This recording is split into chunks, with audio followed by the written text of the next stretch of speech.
ॐ भूर्भुवः स्वः तत्सवितुर्वरेण्यं भर्गो देवस्य धीमहि धियो यो नः प्रचोदयात्। भारत के योगियों, स्वास्थ्य प्रेमियों, योग में रुचि लेने वालों, गायत्री मंत्र की साधना करने वाले हमारे गायत्री पाठ के साधकों, आज हम पंचकोशीय साधना के तीसरी चरण में बढ़ते हैं। हमने अन्नमय कोश, प्राणमय कोश की साधना के ऊपर हल्का सा प्रकाश डाला है और गुरुदेव ने गायत्री की पंचकोशीय साधना बताई है। परम पूज्य गुरुदेव हमारे देखिए आशीर्वाद मुद्रा में उनका ये चित्र काफी प्रचलित है और गायत्री महाविज्ञान में उन्होंने पंचकोशीय साधना की बताई है। तो हम जानते हैं कि मन जो है उतार चढ़ाव, संकल्प विकल्प, सोचने विचारने बहुत सारे काम करता है। तो मन में प्रचंड शक्ति है और संसार की सफलता मन की शक्ति के ऊपर भी निर्भर करती है। मन मनुष्य का शत्रु और मित्र भी है और इसी मन के कारण ही जो है मनन करने वाला, सोचने वाला, विचार करने वाला को लोग मनुष्य की संज्ञा देते हैं। मन में इंद्रियों से प्रभावित होता है, वो ज्ञानेंद्रिय हो, कर्मेंद्रिय हो, और इनको प्रेरित भी करता है मन। मन अगर विवेक के नियंत्रण में है तो हमारे लिए बहुत अच्छा है, हमारी प्रगति का साधन बन सकता है। और आप जानेंगे इसी मन के द्वारा स्वार्थ, प्रार्थ और परमार्थ, वृत्ति, प्रवृत्ति, निवृत्ति, सुख, शांति, शक्ति जैसे मार्गों का हम चुनाव कर सकते हैं। तो मन हमारी शक्ति का भी साधन है और मन के अभ्यास को, मन को जानने के लिए, बस में करने के लिए, नियंत्रण में करने के लिए हमें गीता भी पढ़ना पड़ता है। गीता में भगवान कृष्ण ने अर्जुन को जब संदेश दिया तो अर्जुन की स्थिति बड़ी विचित्र थी। वो अपने परिवार वालों से कैसे लड़े, अपने संबंधियों को मारे क्यों और अपने अधिकार के क्यों लड़े, इतने सारी मन में द्वंद्व, संशय थी, मन में भय था, मन में अपने जीवन के प्रति भय थी। तो इसी भय को दूर करने के लिए भगवान श्री कृष्ण ने गीता में दो साधन बताए हैं, अभ्यास और वैराग। तो मन के निरोध को ही हम लोग अभ्यास कहते हैं और पतंजलि ऋषि ने इसी के ऊपर सूत्र में लिखा है, चित्त वृत्ति निरोधा। जो चित्त की वृत्ति का निरोध करते हैं वो जो है योग है। योगस्थ चित्त वृत्ति निरोधा, ये उनकी पहली सूत्र में है।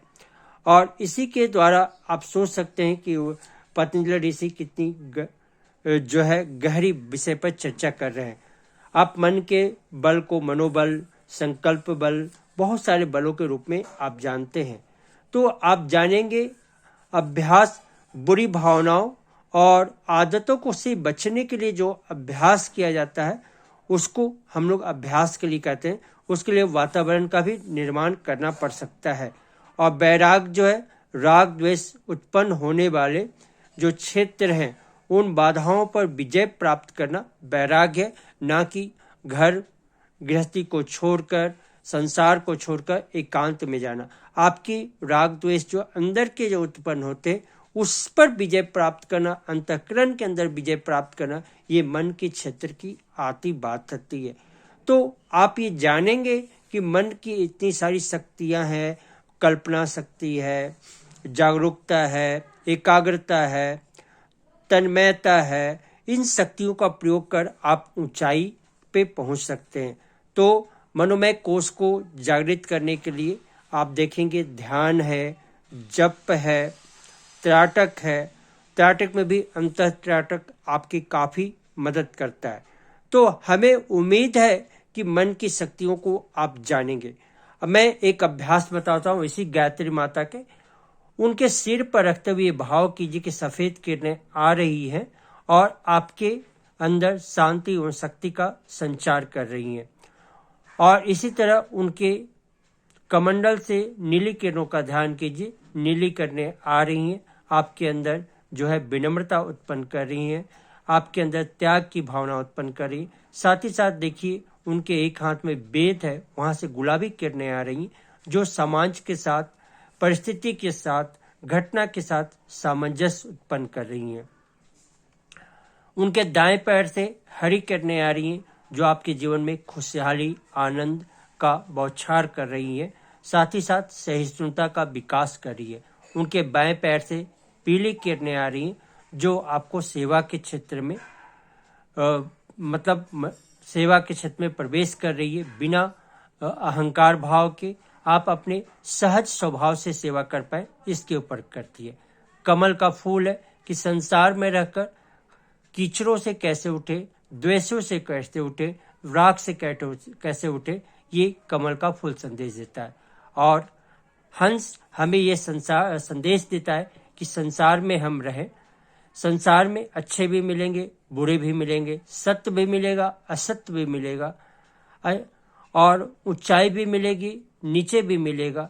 तो हमको ऊंचाई के मार्ग, हमको सत्य के मार्ग, हमको विनम्रता के मार्ग, हमें उसको ग्रहण करना होगा, विवेक के मार्ग पर चलना होगा, साधना के मार्ग पर चलना होगा, तब जाके हमें मनोमय कोश की साधना होती। ये गायत्री के पंचांग ध्यान में मैंने इसकी चर्चा की है। और गुरुदेव बोलते हैं कि सविता के जो है सूर्य के मध्य में गायत्री माता के आप आशीर्वाद बरसाइए, आशीर्वाद आपको मिल रही है, उसकी भी भाव कर सकते हैं। और साथ ही साथ आप गायत्री माता के प्रार्थना को देखें। ओम अस्तुता मया वरदा बीज माता प्रचोदयन्ताम पाव मानी जुजाना आयु प्राणम प्रजाम पशुम कीर्तिम दबिनम ब्रह्म वर्चस्सम मह्यम दत्वा ब्रज ब्रह्म लोकम। ये जो गायत्री मंत्र के जो प्रार्थना है उसको जीवन में अपनाए तो ये ध्यान के द्वारा संभव है, और जप के द्वारा भी संभव है। तो मनमय कष्ट की साधना में इनका आप प्रयोग करें तो आपकी उन्नति होगी। धन्यवाद। हरि ओम। ओम शांति।